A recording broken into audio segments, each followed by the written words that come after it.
So, a brief history about money. I think it's interesting to know that there not always have been the digital money in the space we grew up, or not even fiat money.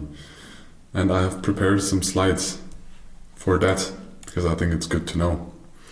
So, money has taken many forms throughout history because, well, it has not always been the way it is today, and it has been very, very different. So, in the beginning, there was not cash or fiat money as we know it today. Money has been or had a different form. The origin was the bartender system. So, in the very basic version of money, there was people relying on trade. So, they had a direct exchange of service or goods for a service, or the other way around. But this one was very limited because if you had chickens and you produced some eggs and then you needed a haircut, very simplified example, then you needed somebody that has the skill of cutting your hair, but that also needs eggs in this moment, because otherwise you would not be able to pay him.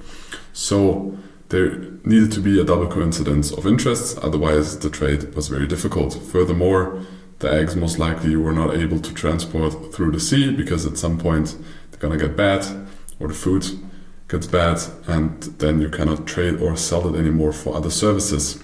So in the beginning, at a very small island, I think it's called Micronesia, just know the German word and try to translate it in the English language. It was a small island and they had some beautiful stones in the middle of the island. And until 1931, so it's not that long ago, just close to 100 years, you had the possibility to own a stone like this, and the stones have been very big and they have been limited, and it was not very easy to create a stone or add a stone like this. And when you wanted to buy something, for example a house or whatever, or a part of the land on the island, all the island was grouping and coming together, and then there was a public announcement that the stone or a part of the stone changed the owner. So everybody knew that the owner changed, and that was the part of the payment. So you had a stone and you could buy more because everybody wanted the part of the stone, because it was kind of a store of value and it was difficult to steal a stone. So that was one very early version of money. After that, there have been shells that were rarely or hard to find, kind of like coins, but were different shells in different areas of the world. It was like a very primitive kind of money, mainly in Africa and Asia. There was a long time where people just used rare shells to pay. After that, there was the creation of coins, especially in the Roman Empire. But there was a big difference between the Roman Empire, the East Roman Empire and the West Roman Empire. So both of them had a lot of wars, and wars are very expensive, so people needed to finance those wars. And the West Roman Empire continued fighting way longer than the East Roman Empire.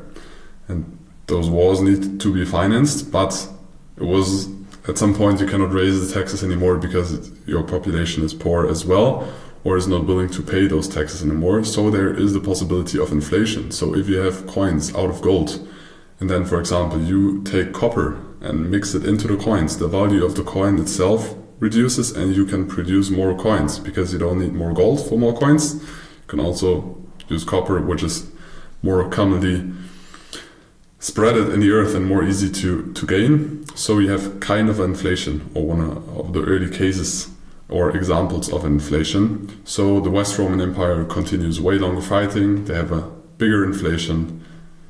As in most countries where there is a high inflation, the gap between the poor and the rich raises. You have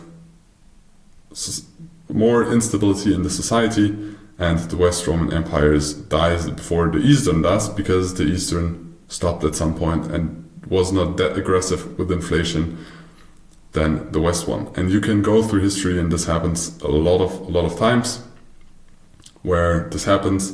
Ray Dalio wrote a book where he explains this very good and in awesome detail. So this is just a very quick and brief explanation. By the way, in between the shells and a monetary system. Like with the gold coins, there has been a money system of marbles, so small marbles.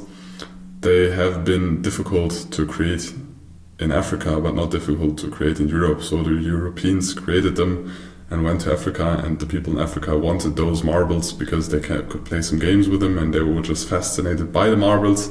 So the Europeans created the inflation because it was for them cheap to create, but they were able to buy a lot of this with the marbles they created in Africa, and the Africans had an inflation, so the prices for Europeans over there had been very cheap. But this happens very often. So what was the second state of money? It was commodity money. So the rise of precious metal, either precious metal itself or in the form of coins, because the coin itself had a value because you could trade it, but also the material of the coin had a value. So, and the coin and precious metals don't get bad and you can use them anytime, not like an egg. When an egg lays around for 1 year, most likely you're not able to eat it anymore.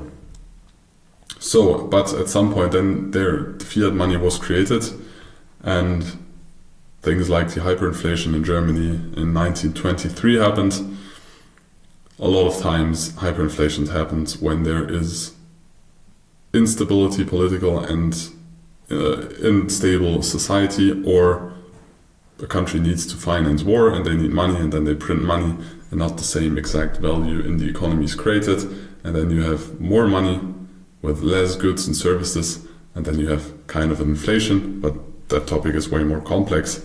But you have things like hyperinflation in Germany during 1923, and the same happens in the First and the Second World War, and in most of the wars worldwide, you have a rising inflation.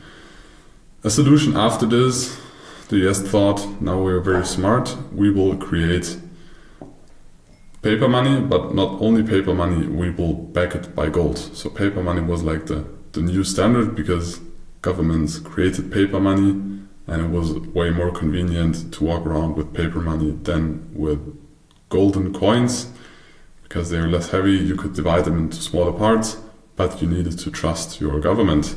But then the US stepped into the game and thought, like, we are very smart now. Every dollar or US dollar you have, you can trade for the same amount of gold.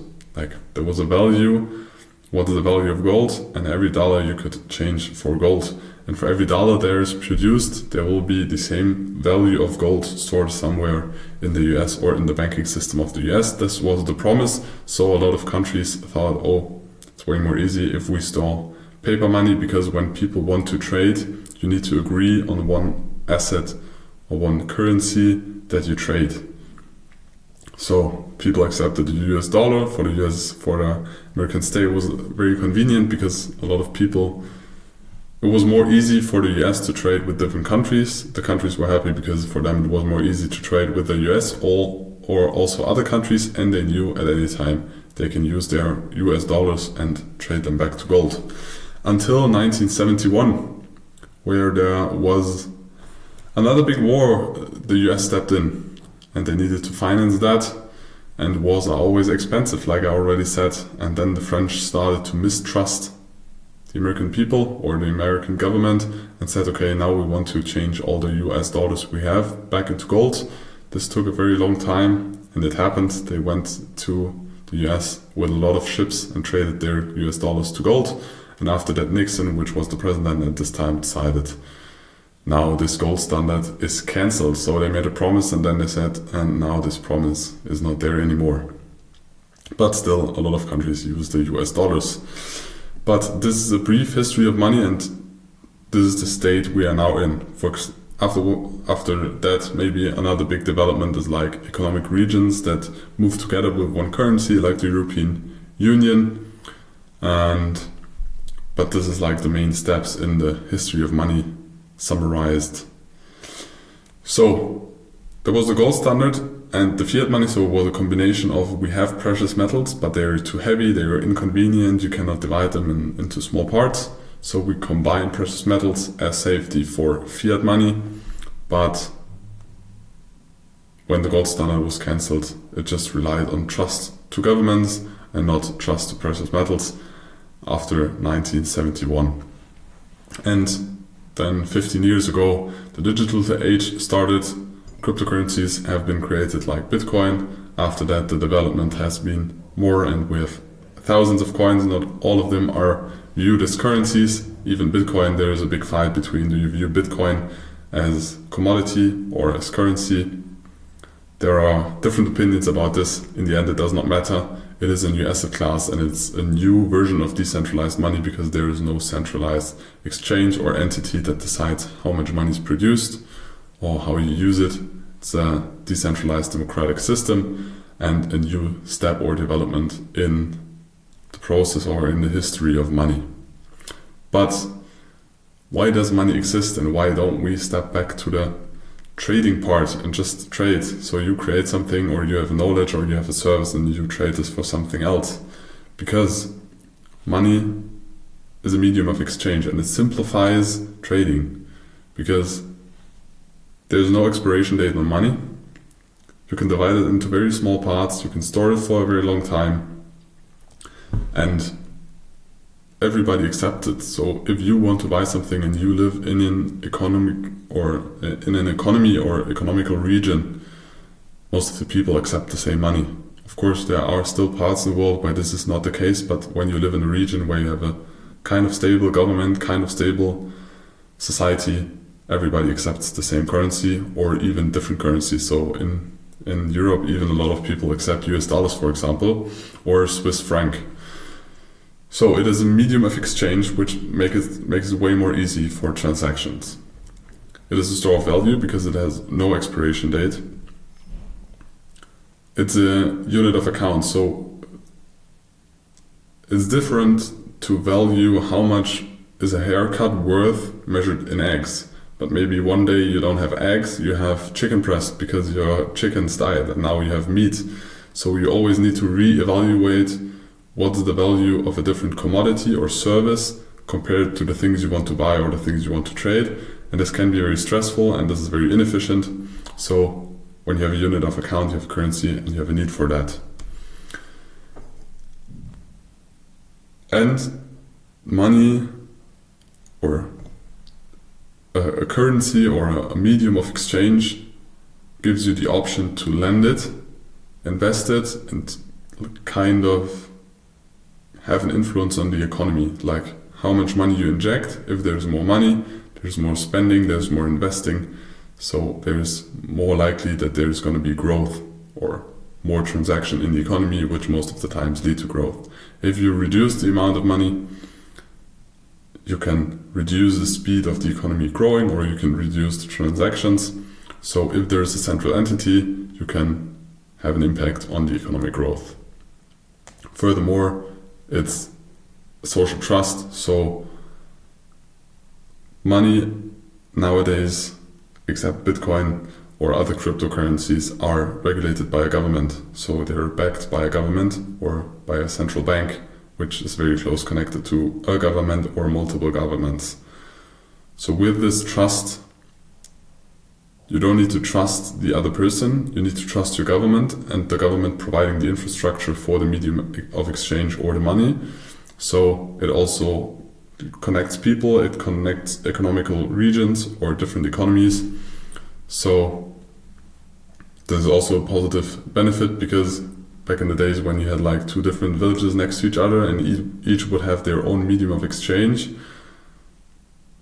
it's not necessarily that you trust the medium of exchange of the village next to you. Maybe you just trust your own. So this is like kind of a connecting factor.